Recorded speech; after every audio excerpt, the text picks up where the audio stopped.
Hi అండి. ఏదైతే జగన్‌మోహన్ రెడ్డి అయితే ఇంగా నిత్యం జనాల్లో ఉండడానికైతే నిర్ణయించుకున్నాను అనుకుంటాను. ఎందుకంటే ప్రభుత్వం ఏర్పాటు చేసి 8 నెలలు, 9 నెలలు పూర్తిగా వచ్చింది కాబట్టి ఆల్మోస్ట్ అయిపోయింది కాబట్టి, ఇంకా జగన్‌మోహన్ రెడ్డి అయితే ప్రజల సమస్యలపై పోరాటానికైతే సిద్ధమైనట్టున్నారు. ఇంగా రెగ్యులర్‌గా ప్రజల్లోనే ఉంటారనిపిస్తుంది నాకైతే. చూడాలి, మంచి విషయమే. ప్రతిపక్షం ఎప్పుడు కూడా ప్రజల గురించి పోరాడుతూ ఉండాలి, పోరాటం చేస్తూ ఉండాలి. గవర్నమెంట్ ఏమైనా తప్పులు చేస్తే, ప్రభుత్వం ఏమైనా తప్పులు చేస్తే దాని గురించి వేలెత్తి చూపిస్తూ ఉండాలి. అప్పుడే వాళ్ళైతే కొంచెం అలర్ట్‌గా ఉంటారు, ప్రభుత్వం గూడా. ఈ పని ఇంతకుముందు చంద్రబాబు నాయుడు ఉన్నప్పుడు రెగ్యులర్‌గా చేస్తూ ఉండేవాళ్ళు. కానీ జగన్‌మోహన్ రెడ్డి అయితే కొంచెం లేట్‌గా మేలుకున్నాడు. సరే, లేట్‌గా మేలుకున్నా ఓకే, నో ప్రాబ్లమ్.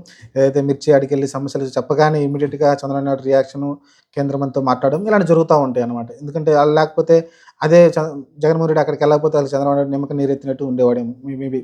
కాబట్టి ఇలా అయితే జరుగుతా ఉంటాయి. మీరైతే ప్రతిపక్షం అనేది ఎప్పుడు గూడా యాక్టివ్‌గా ఉండాలి. అలానే వాళ్ళ నాయకులు గూడా రీసెంట్‌గా పేర్నాని కావచ్చు, అంబటి రాంబాబు ఇంకా కొంచెం యాక్టివ్‌గా అయితే ఉన్నారు. కొడాలి నాని లాంటి వాళ్ళు కొంచెం బయటకొచ్చి స్పందిస్తున్నారు.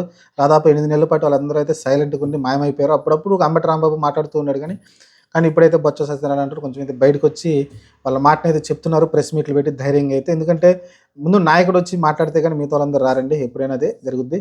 ఇప్పుడు జగన్‌మోహన్ రెడ్డి బయటకొచ్చి కొంచెం గట్టిగా మాట్లాడి కొంచెం గట్టిగా మాట్లాడాడు. వాళ్ళని ప్రభుత్వం గురించి, లేకుంటే అధికారుల గురించి, ఎవరైతే వాళ్ళని ఇబ్బంది పెడుతున్నారో పోలీస్ వ్యవస్థ వాటన్నిటి గురించి గట్టిగా మాట్లాడాడు కాబట్టి, వాళ్ళ కార్యకర్తలకి, వాళ్ళ లీడర్స్‌కి అయితే కొంచెం ధైర్యం వచ్చింది.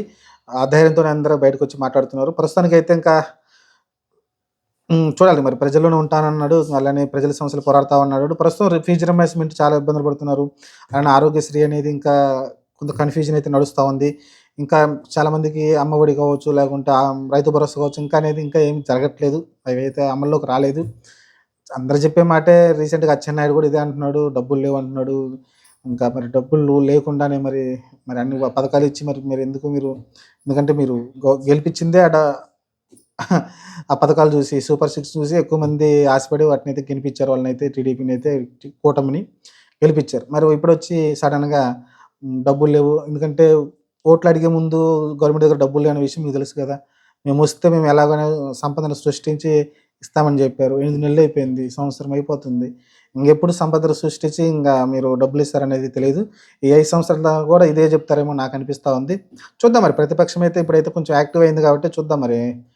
ఎక్కువ మాట్లాడుతా ఉన్నారు. అమ్మఒడి గురించి, రైతు భరోసా గురించి, అలానే రైతుల గురించి కొంచెం స్పందిస్తా ఉన్నారు. దానికి రియాక్షన్ కూడా వస్తుంది అటు పక్క నుంచి. దాన్ని మరి చూద్దాం మరి, ఎంత కౌంటర్ ఇస్తే వాళ్ళ అటు పక్క అంత రియాక్షన్ వస్తుంది, అంత పనులైతే జరుగుతా ఉంటాయి. చూద్దాం మరి, జగన్మోహన్ రెడ్డి అయితే ప్రస్తుతం నుంచి ఇంకా జనాల్లోనే తిరుగుతాను, యాక్టివ్‌గా ఉంటా అంటున్నాడు. చూద్దాం మరి ఎంత పోరాటం చేసి ప్రజలకి సహాయం చేస్తాడో జగన్మోహన్ రెడ్డి.